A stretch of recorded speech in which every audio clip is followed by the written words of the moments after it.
এবার বাজেটটা গতবারের বাজেট থেকেও বাড়ানো হচ্ছে। কিন্তু আমরা সুনির্দিষ্টভাবে কিছু প্রস্তাব তুলে ধরেছিলাম, কয়েক বছর ধরে আমরা তুলে ধরেছি, কিন্তু আমরা দেখতে পাচ্ছি নানা রকম আশ্বাস বাণী আমরা কেবল শুনতে পাই বিভিন্ন কর্মকর্তাদের কাছ থেকে, সংসদের কাছ থেকে। আমরা যে দেখি যে বিভিন্ন সুপারিশমালা তারা পেশ করে, কিন্তু প্রকৃতপক্ষে আমাদের যে দাবি যে গৃহস্থালী কাজের আর্থিক মূল্য রাষ্ট্রীয়ভাবে নিরূপণ করা, জিডিপিতে অন্তর্ভুক্ত করা এবং সেটা স্বীকৃতি দেওয়া এবং নারীর এই অবদানকে স্বীকৃতি দিয়ে ভোগ বরাদ্দের মাধ্যমে নারী উন্নয়নে ভূমিকা রাখা, সেই দাবিগুলোর কিন্তু আমরা খুব একটা দেখছি না যে সেখানে শুধু আশ্বাস বাণী এবং সুপারিশের মধ্যেই সেটা সীমাবদ্ধ আছে। আমরা কার্যকর বিষয়গুলো কিন্তু দেখতে পাচ্ছি না।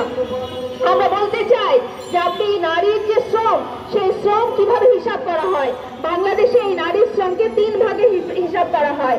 প্রথম ভাগ হচ্ছে একজন নারী যখন তিনি মজুরি ভিত্তিক কাজ করেন, তিনি যে বেতন পান, তিনি যে স্বনিয়োজিত কাজে থাকে বা শ্রমিক হিসেবে মজুরি থাকে, সেই মজুরি ভিত্তিক কাজের হিসাবটা তার হয়, বেতনটা তার হয়। তাহলে এইভাবে তার শ্রমের একটা মূল্য ঠিক করা হয়।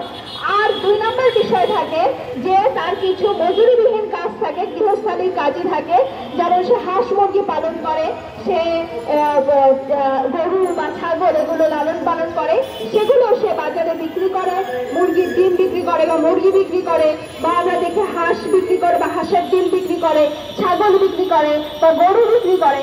এইটা যখন বাজারে লেনদেন হয় তার মাধ্যমে তার একটা মূল্যায়ন হয়, শ্রমের মূল্যায়ন এভাবে একটা হয়।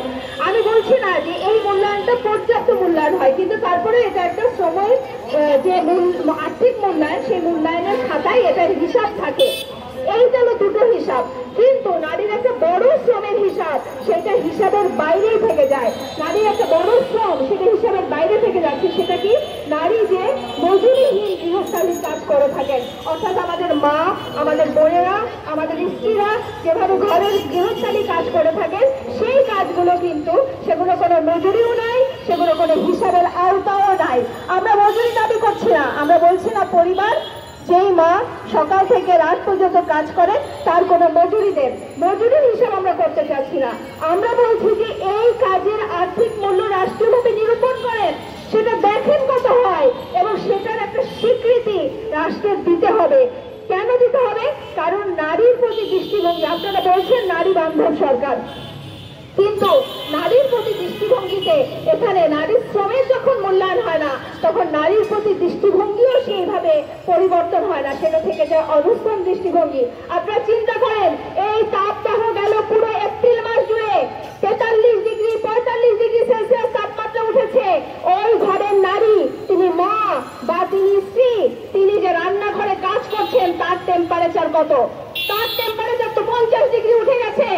সেই ভয়াবহ তাপদাহের মধ্যে কিন্তু সে কাজ করছে, সে রান্না করছে, আপনার নাস্তাটা সে অফিসে যাওয়ার আগে পরিবেশন করে দিচ্ছে, আপনার রাতের খাবারটা আপনি যখন অফিস থেকে ফিরছেন বা কাজ থেকে ফিরছেন সে খাবারটা আপনার সামনে দিচ্ছে। কিন্তু